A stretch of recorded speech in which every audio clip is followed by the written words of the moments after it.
D'abord, même, j'ai oublié de dire que je suis content même pour la défaite des éléphants contre les Néo-Zélandais hier. Et j'espère que les Canadiens vont nous humilier parce que il veut qu'on touche le fond le plus rapidement possible parce qu'on a des dirigeants nuls, on a un coach qui n'a pas le niveau. Il veut qu'on touche le fond le plus rapidement possible pour pouvoir, disons, nous réveiller le plus rapidement possible. Parce que si on doit attendre 10 ans, 10 dialogues, 15 ans, 10 dialogues, Il faut que Idriss et Faye viennent nous expliquer comment Oui, Aruna Dendan et Bonaventure Kalou ont eu visa pour aller au Canada et puis Ahmad Diallo n'a pas eu ses papiers. Il faut ça qu'ils c'est viennent très nous bon demander. frère. Absolument. C'est une très belle remarque. Non, les gens ils ne nous prennent pas au sérieux, au fait, c'est tout. Le Canada, c'est une bonne équipe. Mais attention, c'est pas la meilleure équipe aussi d'Amérique du Nord. Parce que les États-Unis et le Mexique même est mieux classé que le Canada. Moi, j'ai regardé leur match contre l'Ukraine. Ils sont bons, ils sont bien. Mais pour moi, c'est pas. La Côte d'Ivoire a les moyens de battre cette équipe. Voilà, s'ils jouent. je ne pense pas que la Côte d'Ivoire, même avec tous nos jeux titulaires, je ne pense pas que la Côte d'Ivoire actuellement puisse battre le Canada avec ce système de jeu là. Oui, mais je te rappelle, j'ai l'habitude de te rappeler qu'on a gagné avec tous nos joueurs titulaires, comme tu as mentionné, on a gagné une équipe d'Uruguay qui est mieux classée que le Canada. Bon, je ne dis pas le contraire, mais ce que je dis. Avec le même entraîneur. Parce qu'il dit actuellement, avec la forme des joueurs. C'est qu'il a sélectionné. Bon, même ceux qui n'ont pas sélectionné, je pense qu'avec tous les joueurs, ça serait difficile de battre les Canada. Parce que moi, j'ai regardé la Copa América. Et ceux qui ont regardé la Copa América, et avant qu'ils voulaient répondre à Diane, de ne pas sous-estimer le Canada, et bien vu que le Canada gagne 4-2. Pour moi, le Canada, c'est une bonne équipe, certes.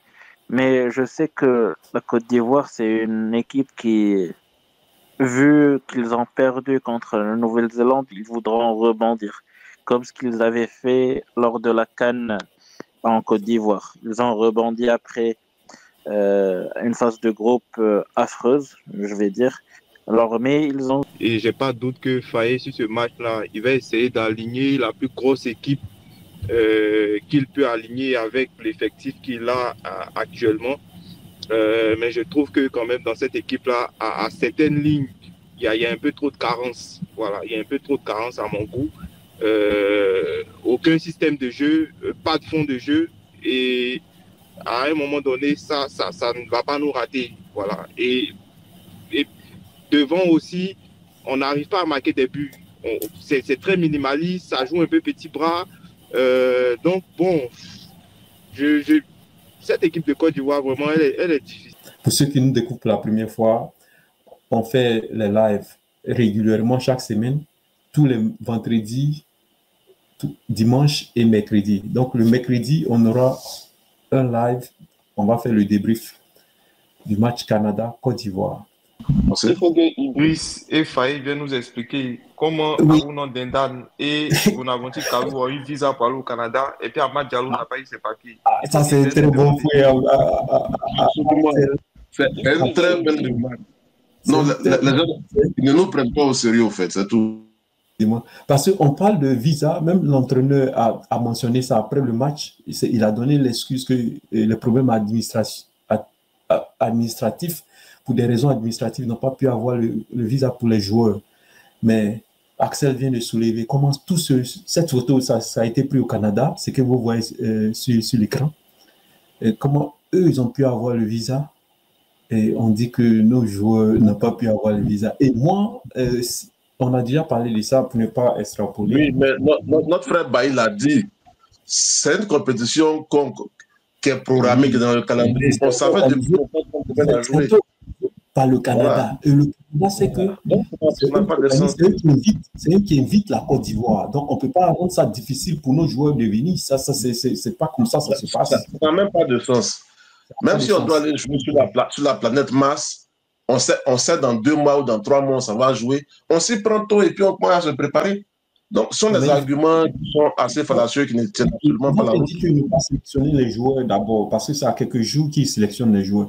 Et tu peux le comprendre sur ça, mais je pense que c'est une excuse. Les ambassades facilitent pour les visas, surtout qu'ils savent que c'est eux-mêmes qui ont invité notre équipe nationale à cette compétition. Oui, mais bien sûr. En fait c'est de ça que je parle. La sélection, c'est à quelques jours. Mais les pays se parlent. Ça, c'est au plan diplomatique. On sait que une équipe nationale d'un pays va aller rencontrer notre équipe, mais on crée les conditions en amont, rapidement, on crée les conditions en amont pour qu'au moment où on va enclencher les procédures, là, elles soient facilitées. Forcément, voilà. C'est comme ça que ça se passe. Et j'aimerais rappeler que 50,2% de ceux qui nous regardent régulièrement, ceux qui suivent nos lives et puis nos vidéos, ne se sont pas encore abonnés. Ça, c'est les statistiques qui nous montrent ça. Donc, comme Jean-Noël vient de le rappeler, abonnez-vous pour nous soutenir. Il nous reste seulement 25 abonnés pour atteindre les 10 900 et 125 abonnés pour atteindre les 11 000 abonnés sur YouTube. Donc, abonnez-vous massivement si vous n'êtes pas... ceux qui nous écoutent, et quand Jean-Noël dit que le nombre d'abonnés est important pour pouvoir avoir des invités de taille, mais je rappelle que on ne pourra pas inviter le président de la Fédération ivoirienne du football. Il faut carrément l'enlever dedans, puisqu'il sait qu'on est la seule chaîne à dénoncer ce qu'il fait. On a créé cette chaîne spécialement pour dénoncer, puisque les médias traditionnels en Côte d'Ivoire, généralement, ne dénoncent pas quand il y a des choses qui ne marchent pas à la Fédération. Ils travaillent en partenariat avec la Fédération, donc ils n'ont pas le courage de dénoncer. Nous, on a décidé de dénoncer s'il y a des choses qui ne marchent pas, qui ne vont pas bien, on a pris le courage de dénoncer. Donc, je ne pense pas que le président de la Fédération serait content de venir nous accorder une interview. Jean-Noël, est-ce que tu penses qu'on a une chance de gagner ce Canada, cette équipe du Canada, comme ils sont mieux classés que nous au niveau international? Pour moi, ça ne veut rien dire le classement FIFA. Certes, c'est bien pour la performance. Ça, on va dire, sanctionne la performance d'une équipe. Donc, mais ça, sur le terrain, c'est l'envie et la volonté qui prime. Le Canada, c'est une bonne équipe. Mais attention, ce n'est pas la meilleure équipe aussi d'Amérique du Nord. Parce que les États-Unis et le Mexique même est mieux classé que le Canada. Moi, j'ai regardé leur match contre l'Ukraine. Ils sont bons, ils sont bien. Mais pour moi, c'est pas... la Côte d'Ivoire a les moyens de battre cette équipe. Voilà, s'ils jouent sérieusement, ils jouent appliqués, ils peuvent battre cette équipe sans crainte. Pour moi, ce sont les joueurs. Hein. Le coach, je pense qu'il donne des instructions, il met des choses en place. Et si vous ne faites pas l'effort, si vous n'êtes pas solidaire, si vous n'êtes pas concentré pour assurer le minimum, quelles que soient les consignes du coach, ben on va toujours échouer en fait face même à une équipe l'équipe la plus faible qui existe. Pour moi, les joueurs ont le droit de montrer quelque chose d'intéressant, de lever un peu le niveau. Donc pour moi, j'ai imaginé une petite liste là pour moi, en tout cas. Peut-être que ça ne sera pas partagé par tout le monde, mais c'est ma liste, je la défends. Donc dans les buts, je vois bien sûr un Yaya Fofana, forcément. Dans l'axe, c'est Kosonou pour moi, doit être titularisé, et Senko. Je souhaite que Sengo soit titularisé dans l'axe parce que Bamin, pour moi, on l'a appelé pour qu'il puisse jouer en sentinelle. Il faut qu'on le voit au moins en sentinelle. S'il n'a pas le niveau pour jouer en sentinelle, voilà, il n'y a pas sa place en équipe nationale de Côte d'Ivoire. Donc, Kosonou, Sengo dans l'axe. Sur les côtés, je vois Zogbe parce qu'il a fait un bon match contre la Nouvelle-Zélande. Et le troisième, sur le côté gauche, je vois un Ghislain. J'ai envie de voir ce qu'il vaut un peu Ghislain. Ghislain Conan. J'hésite entre Ghislain et Akpa. Je suis un peu hésitant. Mais pas au péri en tout cas. Au niveau du milieu de terrain, ce serait un milieu avec 2 centraux et un 10. Je veux voir Diagon parfait en 10. Et les 2 centraux, c'est Kessié et Sangaré. Voilà. C'était même pas Kessié en milieu central et Sangaré en sentinelle. Parce que récemment, il jouait beaucoup à ce poste-là à Nottingham Forest. Et en attaque, sur les ailes, bon, il n'y a pas de surprise, c'est Adengra et Pépé. Et dans l'axe, j'hésite beaucoup. Pour moi, en fait, je suis plus pour Guessant, mais ça sera soit Guessant et Allaire, mais je dirais plus Guessant. Ok, merci. Guessant, bon, ça va lui permettre d'avoir ses automatismes, mais il doit commencer à marquer, être concret devant les filets en équipe nationale. Peut-être qu'il a besoin de plus de jeu, mais il doit commencer à être Il est déjà entreprenant déjà, c'est déjà bien. Oui, c'est déjà bon. C'est déjà bon. Il suffit juste de marquer. Je pense que s'il commence à marquer, Oui. il va pas. Il doit commencer à marquer. Oui, comme tu as dit, je pense qu'avec plus de temps de jeu, ça va lui permettre de créer des automatismes et puis savoir comment s'adapter, je pense. Voici une équipe du Canada. Après cette défaite, on aimerait voir notre équipe relever le défi face à un adversaire qui est considéré plus fort que notre équipe. Donc, est-ce que tu penses qu'avec l'effectif que nous avons actuellement, est-ce qu'on peut gagner cette équipe du Canada? Bon, moi, je ne pense pas. Je ne pense pas que la Côte d'Ivoire, même avec tous nos jeux titulaires, je ne pense pas que la Côte d'Ivoire actuellement puisse battre le Canada avec ce système de jeu là. Oui, mais je te rappelle, j'ai l'habitude de te rappeler qu'on a gagné avec tous nos joueurs titulaires, comme tu as mentionné, on a gagné une équipe d'Uruguay qui est mieux classée que le Canada. Bon, je ne dis pas le contraire, mais ce que je dis. Avec le même entraîneur. Parce qu'il dit actuellement, avec la forme des joueurs. C'est qu'il a sélectionné. Bon, même ceux qui n'ont pas sélectionné, je pense qu'avec tous les joueurs, ça serait difficile de battre les Canada. Parce que moi, j'ai regardé la Copa América. Et ceux qui ont regardé la Copa América, et avant qu'ils voulaient répondre à Diane, de ne pas sous-estimer le Canada. Et bien vrai que le Canada a gagné 4-2 contre l'Ukraine. Peut-être qu'ils n'ont pas vraiment dominé le match. Mais moi, j'ai regardé la Copa América. Ils sont arrivés en demi-finale contre l'Argentine. Et ceux qui ont regardé le match savent que le Canada, disons, avait fait un grand match et avait tout pour battre l'Argentine. Seulement qu'ils n'ont pas pu concrétiser les occasions. Mais ils pensaient que c'était pas. Il n'y avait pas toute cette expérience-là. Mais moi, je donne encore. D'abord, même, j'ai oublié de dire que je suis content même pour la défaite des éléphants contre les Néo-Zélandais. Yeah. Et j'espère que les Canadiens vont nous humilier après-demain. Et je voulais dire que dans 10 ans, c'est vrai, on veut sous-estimer le Canada actuellement, mais dans 10 ans, c'est sûr que le Canada va devenir un grand pays de foot. Peut-être d'abord en Amérique du Nord, ils vont dominer l'Amérique du Nord. Et après, ils vont venir dominer, ils vont essayer de nous dominer aussi au niveau mondial, en démontrant une nouvelle fois que nos dirigeants sont nuls, nos dirigeants en Afrique sont nuls, parce que quand ils vont faire venir nos jeunes de l'Afrique, actuellement, il y a beaucoup de Camerounais qui vont, beaucoup d'Ivoiriens, etc., beaucoup de Suisse qui vont. Et on sait que les Suisse s'intéressent au football. Ils vont les former, ils vont les faire devenir des grands joueurs. Ils vont jouer à l'équipe nationale, ils vont venir nous battre. Donc, actuellement, c'est vrai, on peut sous-estimer le Canada parce qu'ils n'ont pas de grands noms qui jouent dans des grands clubs, mais ça vient sûrement. Et mercredi, j'espère que le Canada va faire plaisir parce qu'il veut qu'on touche le fond le plus rapidement possible parce qu'on a des dirigeants nuls, on a un coach qui n'a pas le niveau. Il veut qu'on touche le fond le plus rapidement possible pour pouvoir, disons, nous réveiller le plus rapidement possible. Parce que si on doit attendre 10 ans, 10 dialogues, 15 ans, 10 dialogues avant qu'on change les choses, non, ça ne sera pas possible. Donc, le plus possible, ça sera mieux pour tout le monde. Ok, merci. Et nous, je rappelle à ceux qui nous découvrent pour la première fois que nous, c'est un frère ivoirien et il est ivoirien. Bon, puisque ce qu'il vient de dire, quand certaines personnes vont l'écouter, ils vont penser qu'il n'est pas ivoirien. Donc, je confirme qu'il est ivoirien et son souhait, ivoirien vivant en Italie. Voilà, et son souhait, c'est que il aimerait ne plus voir nos dirigeants de fédération, puisqu'il trouve qu'ils ne font pas un bon travail.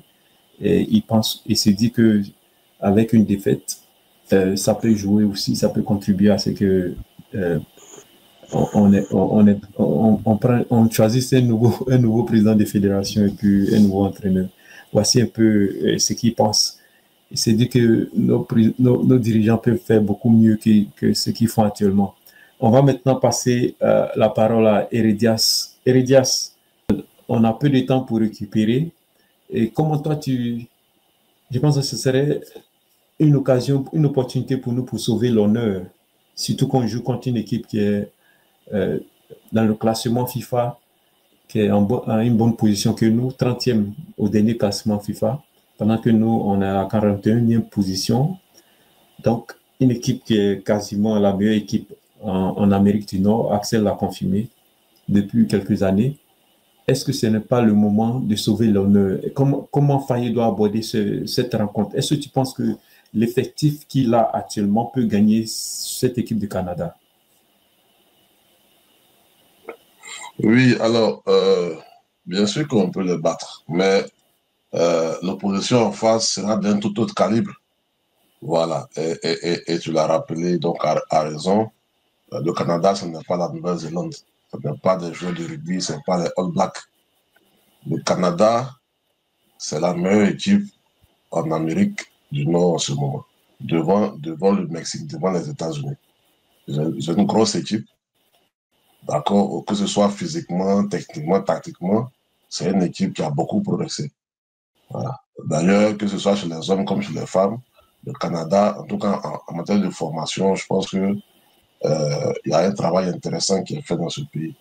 Et ils sont en train de récolter les lauriers aujourd'hui. Alors, non, après s'être fait humilier, parce que moi je l'ai dit d'entrée de mission, pour moi ça a été une humiliation, voilà, qu'on a subi face aux Néo-Zélandais. Après s'être fait humilier, mais il faut qu'on relève la tête. Voilà, c'est un match pour l'honneur, d'accord? Il faut qu'on relève la tête. Et le fait que ce se joue 3 jours après, ce n'est pas fondamentalement un problème. On est dans un tournoi. Et voilà, et dans un tournoi, les matchs, ça se joue, chaque équipe joue un match chaque 3-4 jours, tout au plus. Et donc ça, ils sont préparés à ça. C'est le rôle du préparateur physique Samir Amba, voilà, qui pour moi-même, lui aussi, on ne parle pas souvent de lui, mais bon, j'estime qu'il est carré, voilà, et qu'on peut faire mieux en matière de préparateur physique. Donc, ça ne pose pas de problème. Voilà, ils ont joué le samedi au mardi, il y a presque 4 jours, ils ont largement le temps de récupérer. Alors, il faudra entrer sur le terrain en conquérant pour aller gagner le match. Parce que là, ils étaient allés en villégiature. Le premier match, là, ils étaient allés en villégiature. Ils sont allés se balader sur les plages canadiennes là-bas. Ils n'étaient pas allés jouer au foot. Voilà. Il faut monter sur le terrain en conquérant. En se disant, nous sommes la Côte d'Ivoire, nous sommes la meilleure équipe du moment. En tout cas, au moins sur le papier. Parce que nous sommes champions d'Afrique, nous représentons un continent qui a 54 pays et 54 nations potentielles, 54 équipes potentielles. Non, donc il faut aller jouer à fond, il ne faut pas s'amuser. Il faut mettre des guerriers sur le terrain, des gens qui veulent jouer, des gens qui comprennent qu'ils doivent défendre les couleurs d'un pays. Et je dirais même, disons, l'image de tout un continent. Voilà, comme Elias le disait tantôt. Donc, il faut mettre ce que la Côte d'Ivoire peut offrir de meilleur en ce moment. Et comme la dernière fois, moi, je suis prêt à proposer mon 11 de départ. Et puis, il y aura le discours qu'il faudra leur tenir dans le vestiaire, l'attitude du sélectionneur sur le banc. Parce que je l'ai déjà dit ici une fois, j'estime que Faye... Oui, je termine rapidement. Non, est-ce que tu peux nous donner ton 11 de départ pour ce match-là? Parce que je pense qu'on a eu ce problème dans le premier match. Le 11 de départ était peut-être un problème pour le premier match. Est-ce que pour toi, quel joueur tu préférais voir commencer ce match? Oui, donc je disais que j'estime que Faye, il s'oublie. Il faut que pendant le match, chaque fois que des joueurs auront tendance à ne pas respecter les consignes tactiques, mais qu'ils donnent de la voix pour les replacer. Qu'ils ne restent pas là assis comme un téléspectateur, enfin comme un spectateur qui est venu suivre le match dans les tribunes. Parce que bien souvent, c'est ça. On a des matchs en jeu et puis on le voit trop serein. Alors que, voilà, les joueurs ont tendance à s'oublier sur la pelouse. Alors, mon 11 de départ, je vais ramener Yaya Fofana, d'accord, notre gardien titulaire, au niveau de buts. Et puis, au niveau de la défense dans l'axe, les 2 défenseurs centraux, Kosonou, je ferai jouer Kosonou. Et puis, bon, mais qui on a là? Bon, et puis Cédric Kipré. Voilà, il y a tellement de joueurs que voilà. Mais il faut surtout éviter de nous reproduire la même défense centrale que avec Gbamé. Non, Gbamé, pas son poste de pétition faut pas mettre Bamé dans l'axe. Ok, il ne doit pas commencer avec Bamé. Non, absolument pas. Voilà. Okay. Si au milieu, Bamé, voilà. Au milieu, Bamé, c'est une sentinelle. Au milieu, non.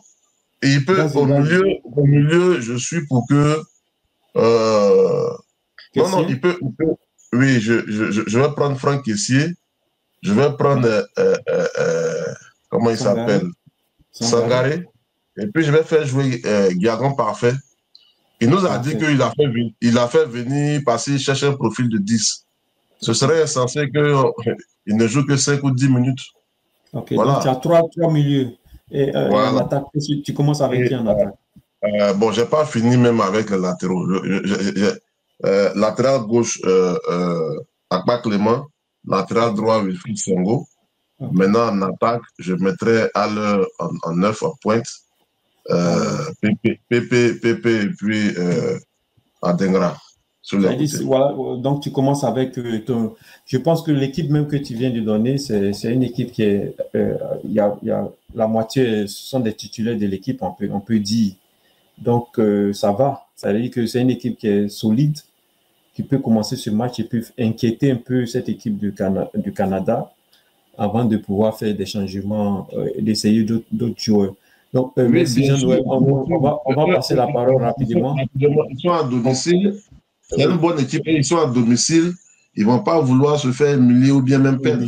Oui, et puis ils savent qu'ils jouent le champion d'Afrique. Voilà, ils ont des arguments pour nous battre. Donc, il faudra faire attention, ne pas monter sur le terrain en étant suffisant. Oui, merci Jean-Noël. Merci. On va passer la parole à... Je pense que c'est Axel, avant de passer ça à DN et puis nous, pour finir avec nous. Axel, est-ce que tu nous entends? Oui, le champion d'Afrique doit jouer contre le Canada et le classement, le dernier classement de FIFA montre que le Canada est plus fort que le champion d'Afrique. Ils sont en 30e position et la Côte d'Ivoire occupe la 41e position dans le dernier classement de la FIFA. Donc, si on se base sur ça, théoriquement, le Canada est plus fort que la Côte d'Ivoire. Le Canada doit battre la Côte d'Ivoire. Le Canada pas favori pour ce match, pour cette rencontre. Et le champion d'Afrique doit maintenant sauver l'honneur. Qu'est-ce que toi tu penses de ce match qui va se jouer le mardi 10 juin?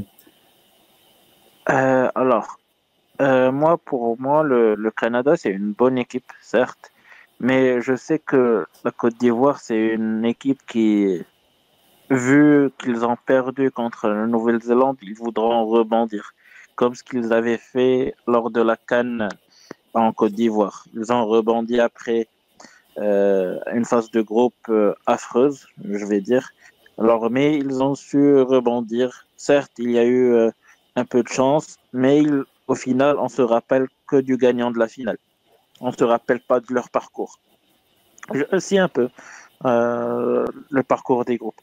Mais moi, je voulais surtout parler d'autre chose, 2 points. Parce que les derniers lives, j'ai vu que vous avez parlé que la fédération ivoirienne doit faire du travail pour attirer les talents de la diaspora ivoirienne un peu partout dans le monde. Et ça se passe en gagnant des matchs. Par exemple, là, quand tu vois la Côte d'Ivoire qui se déplace au Canada, il y a des parents ivoiriens qui vont emmener leurs enfants pour voir le match. Et si un enfant regarde un spectacle qui n'est pas digne d'un champion d'Afrique, est-ce qu'il va se dire, est-ce qu'il va avoir l'envie de représenter ce pays? Il va se poser des questions et le choix va être difficile. Peut-être que ses parents l'ont éduqué pour être un bon Ivoirien ou autre, mais côté sportif, il va se poser des questions. Et jouer à l'étranger, c'est la meilleure manière d'attirer les joueurs de la diaspora. Par exemple, jouer, j'imagine qu'il y a beaucoup d'Ivoiriens en France, je ne sais pas comment vous êtes dispersés en Europe, parce que moi je sais que les Marocains sont dispersés un peu partout en Europe, sauf dans les pays de l'Est. Mais on essaie de jouer un peu partout. Par exemple, nous, quand on organise des matchs, on joue en France, en Belgique, aux Pays-Bas, parce qu'on a une grosse diaspora et on vise pour attirer et imprégner les jeunes de l'amour du pays en, en regardant les matchs de l'équipe nationale. Et moi, je me dis que aller jouer dans un autre pays, certes, il n'y a pas il y a pas les titulaires, mais il faut se donner à fond.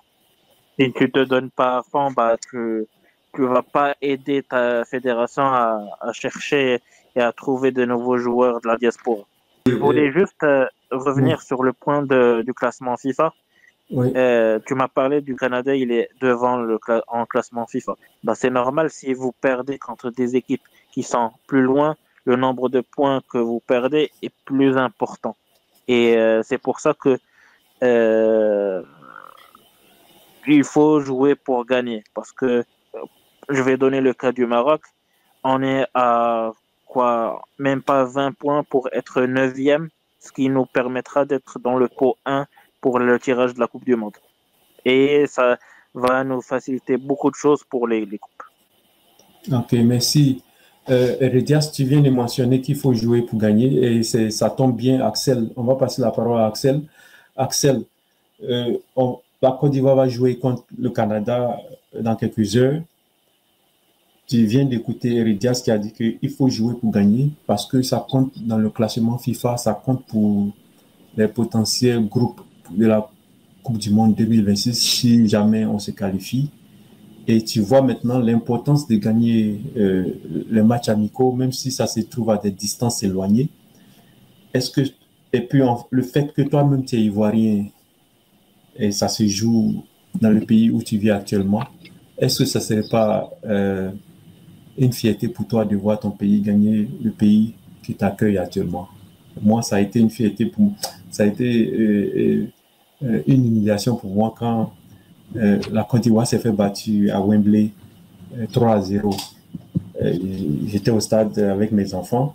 J'ai pensé que, comme Heredias l'a mentionné, ça a influencé un de mes enfants. L'autre il supporte toujours l'Angleterre, l'autre supporte la Côte d'Ivoire à cause de ce match. Donc, c'est pour te dire que, oui, je voulais dire, Axel, est-ce que pour toi, ça ne serait pas intéressant de voir ton pays gagner ce match?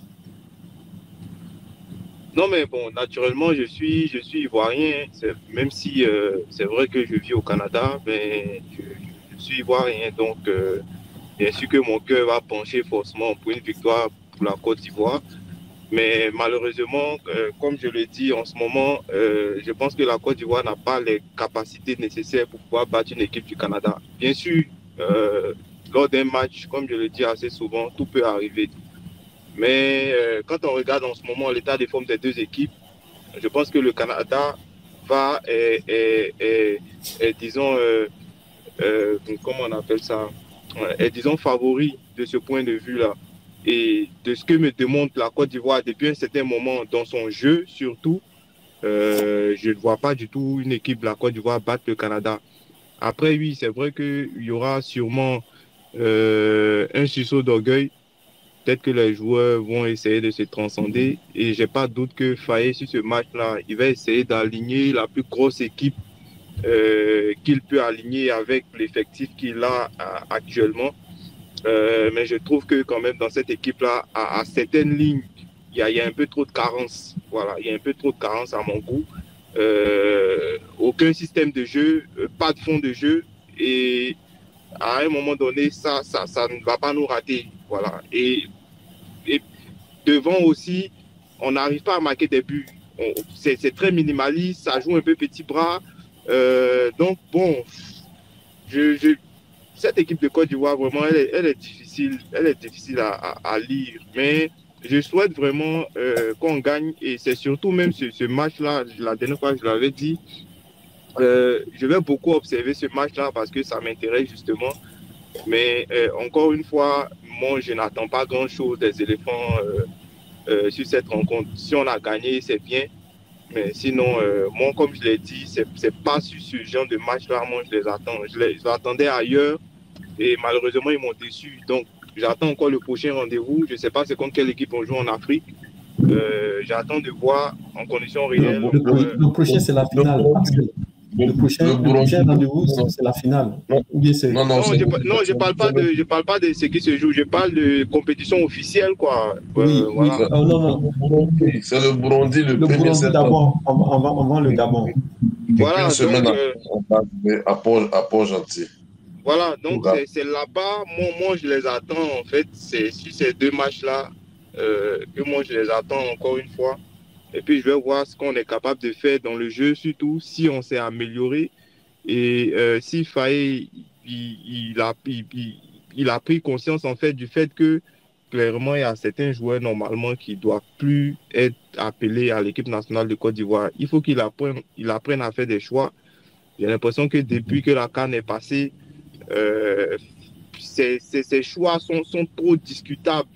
Sont trop discutables. Et voilà, le niveau aussi d'implication de certains joueurs fait beaucoup réfléchir. Donc, qu'ils fassent des choix vraiment de garçons, voilà, comme on dit, et puis qu'ils les assument. Voilà, il ne faut pas qu'ils se cachent.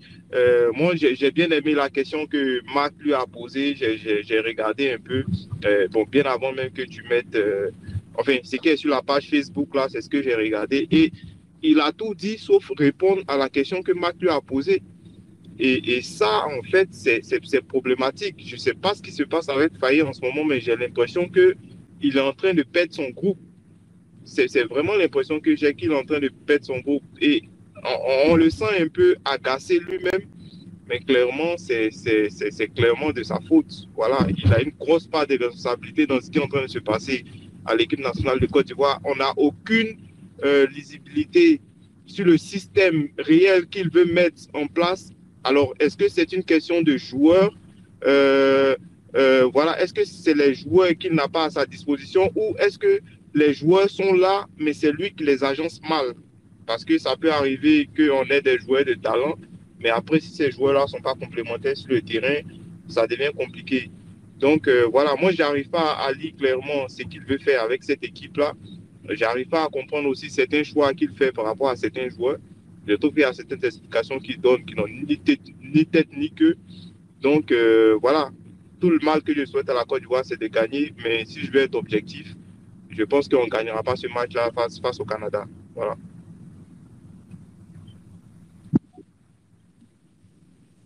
Alors, à l'attention de nos followers qui nous rejoignent, il est important de leur dire que nous visons loin, nous visons haut. Notre objectif, c'est de devenir une chaîne qui sera puissante, qui va compter au niveau des médias sociaux et qui sera capable d'inviter des personnalités de premier plan au niveau du football ivoirien, comme notre entraîneur, comme le président de la fédération, comme nos joueurs. Voilà. Et donc, mais pour cela, il faut que nous soyons suffisamment nombreux. Ils ne viendront jamais si nous sommes seulement quelques milliers ou quelques centaines de milliers. Notre objectif, c'est d'atteindre le million et même de le dépasser. Mais pour cela, il faut que nous mutualisions nos énergies pour qu'ensemble, nous puissions atteindre. Nous sommes une jeune chaîne qui a un peu plus d'1 an, mais c'est le travail de chacune et de chacun qui a fait qu'on a avoisiné aujourd'hui les 10 700, mais il faut qu'on aille beaucoup plus loin. C'est pour cela que nous allons vous exhorter donc à partager au maximum dans tous les groupes dans lesquels vous êtes au niveau des réseaux sociaux où la passion du football s'exprime pour que nos frères ivoiriens et africains et même du monde, du reste du monde, nous rejoignent massivement. Voilà, c'est la chaîne de tous, la chaîne du peuple sportif ivoirien, africain et même mondial.